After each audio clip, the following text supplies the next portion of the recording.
Aujourd'hui, il y a une explosion du numérique et l'objectif de l'Agence du numérique de défense, c'est la conduite des projets complexes. Une deuxième mission qui est de conseiller l'ensemble du ministère pour arriver à optimiser les compétences, les effectifs, les budgets.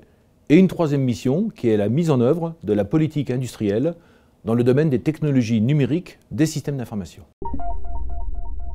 L'Agence du numérique de défense est rattachée à la DGA, mais elle va travailler pour l'ensemble du ministère. Et en fait, toute la transformation numérique du ministère s'articule autour de 4 grands pôles. D'un côté, les autorités métiers, qu'elles soient à l'EMA, à la DGA ou au SGA, qui vont être en charge de définir les besoins et d'arbitrer tout au long du cycle de vie sur les besoins.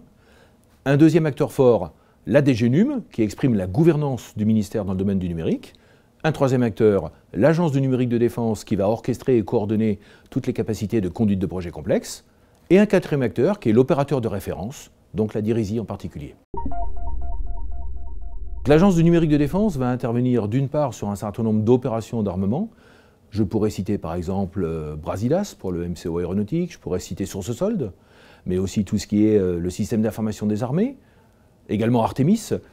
Mais au-delà des opérations d'armement, l'Agence du numérique de défense va également agir sur tous les projets qui sont conduits au sein du ministère.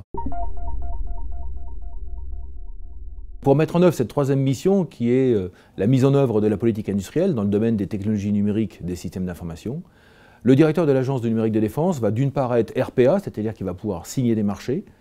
D'autre part, il va être ce qu'on appelle RBOP, c'est-à-dire qu'il va disposer de budget, donc un budget numérique qui va permettre justement d'alimenter et de lancer un certain nombre de projets et d'opérations sur les projets sur le numérique et les projets à fort enjeu.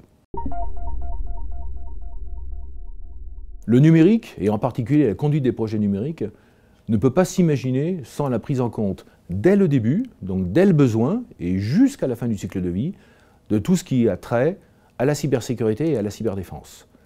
Donc il est clair que l'AND, l'Agence du numérique de défense, va travailler main dans la main avec d'une part le ComCyber, mais aussi avec toutes les équipes qui sont en charge de la cyberdéfense et de la cybersécurité au sein du ministère. Donc l'Agence du numérique de défense est en cours de création, donc fin avril, début mai, et après va travailler en mode de préfiguration, c'est-à-dire qu'on va travailler comme si on avait déjà tous les processus et comme si les personnalités étaient mutées, et ces mutations vont se faire au fur et à mesure des mois à venir. En particulier, l'objectif est d'avoir à l'automne une agence du numérique de défense qui est en fonctionnement complètement nominal.